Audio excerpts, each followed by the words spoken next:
And now moving to Mexico, where the city of Tijuana has declared an emergency due to Trump's threat of mass deportations. The incoming president has vowed to deport millions of undocumented immigrants and end birthright citizenship in the next 4 years. The latest emergency measure will free up local funds for a possible influx of migrants arriving in the Mexican city if the president-elect fulfills his campaign promise.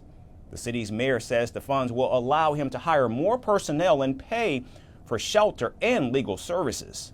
Now, this will ensure a dignified treatment of deported migrants in the city, home to more than 2 million people already. The Mexican city shares a common border with San Diego, California, and is one of the main destinations for migrants who hope to cross the border to escape violence and poverty in their home countries. Tijuana has several shelters to host foreigners from across Latin America as well as other nations. In fact, earlier this month, Mexican President Claudia Sheinbaum suggested the possibility of hosting non-Mexican migrants deported by the United States. Now, this is a major U-turn from her previous stance where she refused to receive deportees of other countries. Sheinbaum has not provided any details, but Mexico could limit it to certain nationalities or ask compensation from the U.S. to send the deported migrants to their home countries. Donald Trump has repeatedly threatened to impose hefty tariffs on Mexico if it fails to prevent illegal migration and drug movements into the United States. Our migrant brothers and sisters never forget their families or their homeland, and we, in turn, never forget them. On the contrary, we recognize and defend them. I also highlight the respectful and collaborative relationship during President Donald Trump's first term with President Andrés Manuel López Obrador, particularly the signing of the trade agreement between Mexico, the United States, and Canada, which has greatly benefited our peoples.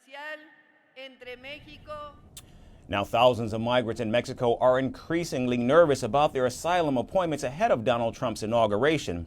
And some of these appointments with U.S. officials are scheduled after the incoming president takes office.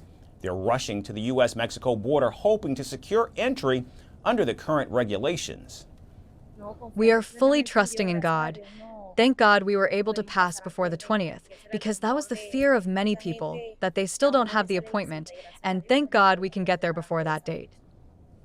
Now, without permission to travel to the U.S. border, migrants risk being detained by Mexican authorities, but this risk has failed to stop hundreds of migrants who formed a new caravan and departed from southern Mexico on Sunday.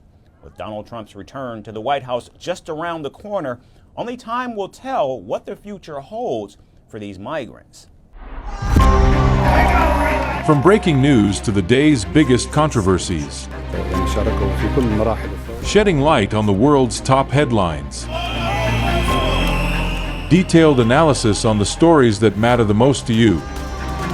Catch it all on Spotlight at 6 p.m. India time and 12:30 GMT, only on Firstpost.